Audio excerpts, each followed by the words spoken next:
संसार में दो प्रकार के लोग होते हैं।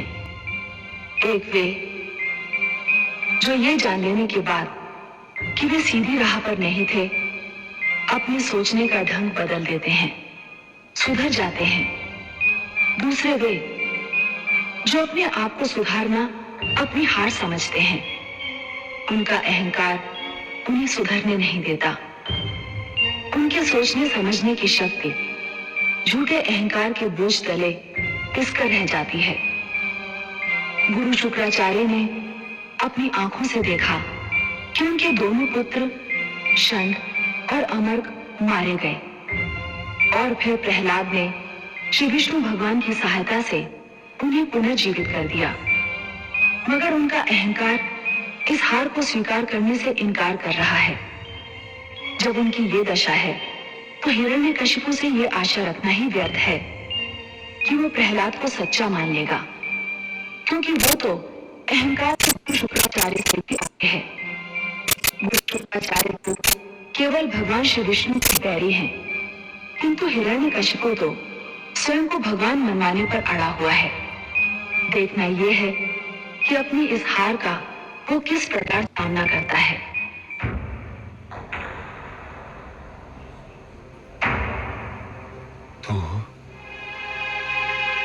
तू अभी भी जीवित है? हाँ पिताश्री, भगवान विष्णु की कृपा से मैं बच गया। किंतु मैं आपसे ये पूछता हूँ कि आपके आज्ञा अनुसार मेरा वध हो जाता तो क्या आप मुझे पुनर्जीवित कर सकते थे? बंद कर अपना प्रलाप। गुरुदेव कहाँ है? कहाँ है गुरुदेव? मैं यहाँ हूँ दैत्येंद्र। ये मैं क्या देख रहा हूँ गुरुदेव? षंड और अमर के निर्जीव स्वर, आपका पहली बार झुका हुआ सिर, और ये जीवित दुष्ट प्रहलाद, ये मैं क्या देख रहा हूँ गुरुदेव? कहीं मैं स्वप्न तो नहीं देख रहा? नहीं वत्स हिरण्यकशिपु, ये सत्य है, अत्यंत कटु सत्य। मैंने कृत्या क्रिया द्वारा प्रहलाद का अंत करना चाहा था, परंतु राक्षसी कृत्या ने उल्टे मेरे दोनों पुत्रों षंड और अमर को मार डाला। किंतु ये दोनों तो जीवित हैं गुरुदेव, ये दोनों तो जीवित हैं। यही तो खेद और लज्जा का विषय है। मेरे दोनों पुत्रों का जीवन तुम्हारे विरोधी पुत्र प्रहलाद की दया का दान है। मेरी शक्ति तुम्हारे पुत्र की शक्ति के समक्ष हार गई। मैंने आज तक कभी हार नहीं मानी, किंतु आज मैं अपनी हार स्वीकार करता हूं। नहीं गुरुदेव, नहीं।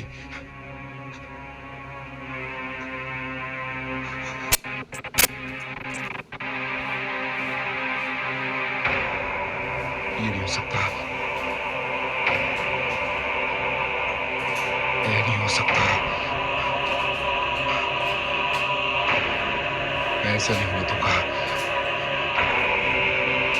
ऐसा कदापि नहीं होने दूंगा। तेरे विष्णु ने मेरे भाई को छीना, मेरी बहन को छीना, और अब मेरे गुरुदेव को छीन लिया तेरे विष्णु ने।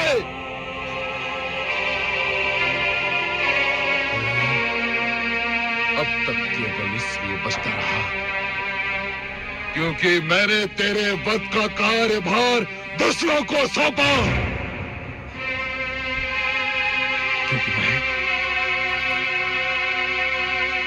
तेरे रक्त से अपने हाथ नहीं रंगना चाहता था, किंतु अब ये अशुभ कार्य मुझे स्वयं करना होगा। नहीं, स्वामी छोड़ दीजिए मेरे पुत्र को। हट जाइए, नहीं स्वामी, हट जाइए।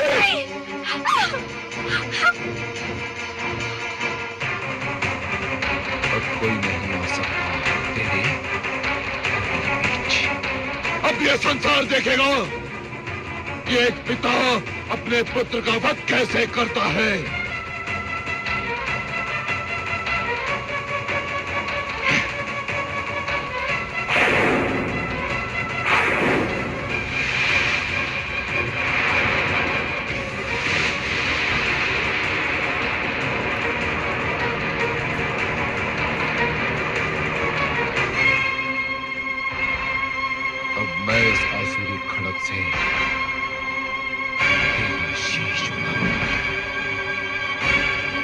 सारे संसार में घुमाया जाएगा तेरा शीश। बाकी संसार में जो भी विष्णु भक्त बचा है, तेरा कटा हुआ शीश देखकर विष्णु का नाम भूल जाएगा। मैं यहाँ बैठे सबको चेतावनी देता हूँ कि कोई मेरे और इस दुष्ट के बीच आने का साहस न करे। हे आदरणीय पिताश्री, मेरे और आपके बीच तो कोई बहुत पहले से आरंभी से उपस्थित है। कौन है वो? मेरे श्री विष्णु भगवान। नहीं प्रहलाद, कहाँ है वो? मुझे क्यों नहीं दिखाई देता? आप अपने मन से झूठा अहंकार हटा दीजिए, वे आपको भी दिखाई दे जाएंगे। झूठ बोलता है तू, झूठ बोलता है। तेरे विष्णु में इतना साहस नहीं कि वो मेरे भगवान हिरण्यकशिपु के समीप आ सके। समीप नहीं पिताश्री, वे तो आपके भीतर भी है, बस आप देखने का प्रयत्न नहीं करते। तू रोक ले अपनी जीभ, रोक ले, अन्यथा सबसे पहले मैं तेरी जीभ काट कर फेंक दूंगा, जिस पर तू बार बार मेरे भ्राता श्री और बहन के हत्यारे का नाम ले रहा है। आप जीभ काट देंगे तो मैं मन ही मन उनका नाम लूंगा। मेरे विष्णु के लिए स्मरण ही पर्याप्त है। वे हर मन में है, कण कण में है। अच्छा, तो तेरा विष्णु तेरे मन में है, हर कण में है।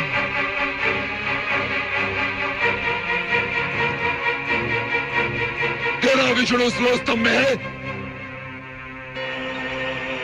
हाँ पिताश्री, मेरा विष्णु इस लोह स्तंभ में भी है।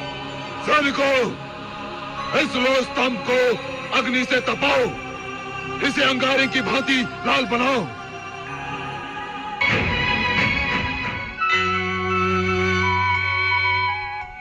विष्णुलोक में आपका स्वागत है आदि प्रजापति। हे लक्ष्मी नारायण, रोकिए, इस नरसिंहार को रोकिए, नहीं तो अनर्थ हो जाएगा। आप ही कोई उपाय बताइए ब्रह्मा जी। मेरी समझ में नहीं आ रहा है। मैंने प्रहलाद के भाग्य लेख में उसे हिरण्यकशिपु के हाथों मारा जाना नहीं लिखा है। दूसरी ओर मैंने हिरण्यकशिपु को भी ऐसा वरदान दे रखा है कि वो मर नहीं सकता।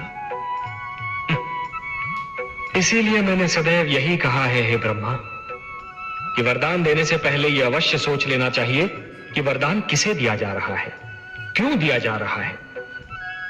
जिसे यह वरदान दिया जा रहा है वो व्यक्ति इस वरदान का पात्र है भी या नहीं, और यदि है भी तो क्या वो उस वरदान का उचित उपयोग करेगा या नहीं।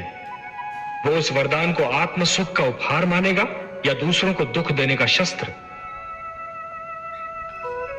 हे ब्रह्मा, जिस प्रकार शिशु के हाथ में खड्ग थमा देना अनदेखे संकट को निमंत्रण देना है, उसी प्रकार एक दुष्चरित्र व्यक्ति को वरदान दे देना अपने लिए और सृष्टि के लिए घातक घटनाओं को निमंत्रण देना है। आप सत्य कहते हैं, पर धनुष से बाण निकल चुका है। वरदान तो मैं दे चुका हूं, अब क्या हो सकता है। आपको कुछ तो करना ही होगा। मेरे वरदान के अनुसार हिरण्यकशिपु न दिन में मर सकता है, न रात में, न घर के भीतर मर सकता है, न घर के बाहर, न धरती पर मर सकता है, न आकाश में, न कोई पशु से मार सकता है, न मानव अथवा देवता, न कोई अस्त्र उसकी मृत्यु का कारण बन सकता है, और न ही शस्त्र।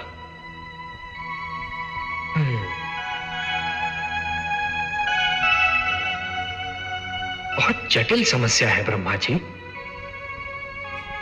मुझे आपके वरदान का मान भी रखना है और पुत्र प्रहलाद की रक्षा भी करनी है।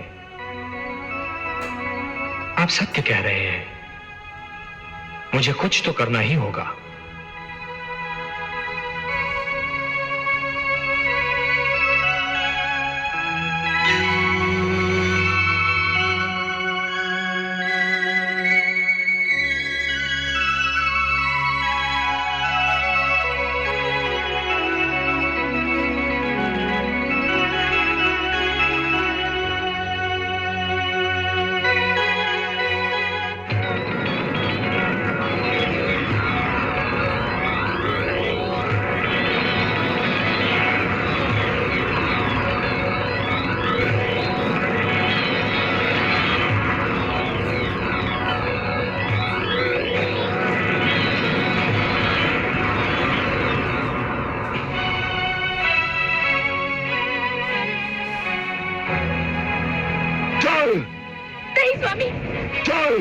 जाइए मेरे लाल को, छोड़ दीजिए उसे, क्षमा कर दीजिए, मत ले जाइए उसे, क्षमा कर दीजिए स्वामी, मत ले जाइए, मत ले जाइए, मत ले जाइए।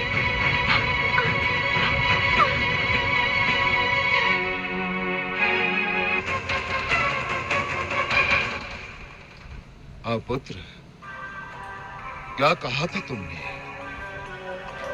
इस लोस्तंभ में तेरा विष्णु है। यदि इस लोस्तंभ में तेरा विष्णु है तो जा गले लग इसके, जा।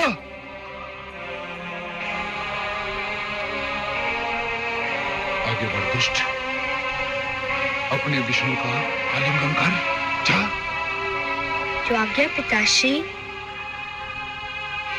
आपका आशीर्वाद चाहिए। ओम नमो भगवते वासुदेवाय। ओम नमो, ओम नमो।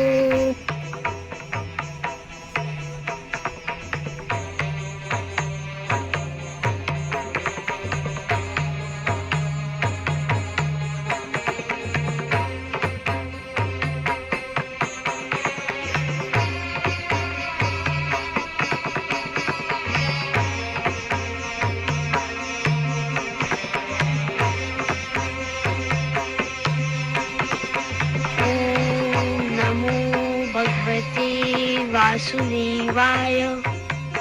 ओम नमो भगवते वासुदेवाय। ओम नमो भगवते वासुदेवाय। ओम नमो भगवते वासुदेवाय।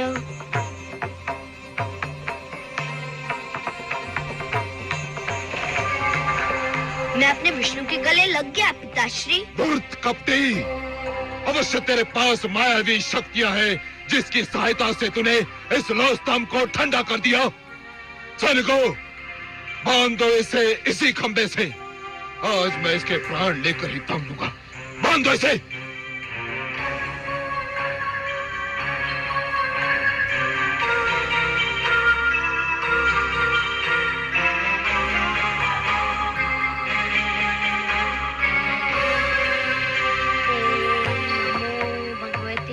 वासुदेवाय। ओम नमो भगवते वासुदेवाय। ओम नमो भगवते वासुदेवाय। ओम नमो भगवते वासुदेवाय।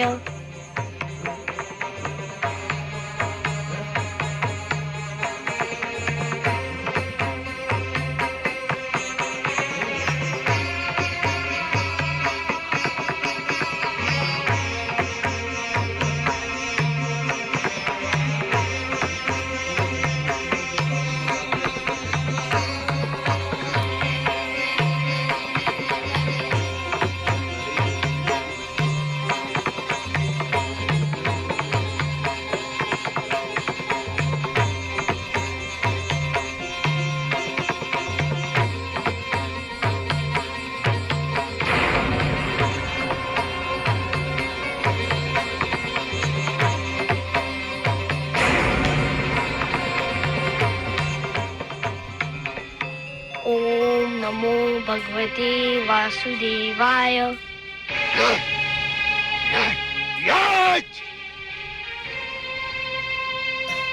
अब तुझे कोई नहीं बचा सकता, तेरा विष्णु भी नहीं। हाँ,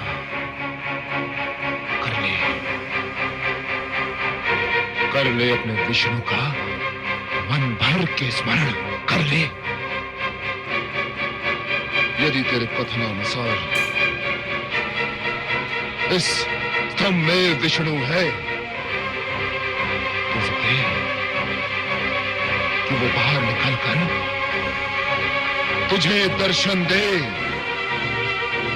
और तेरे वध का दृश्य भी देखे।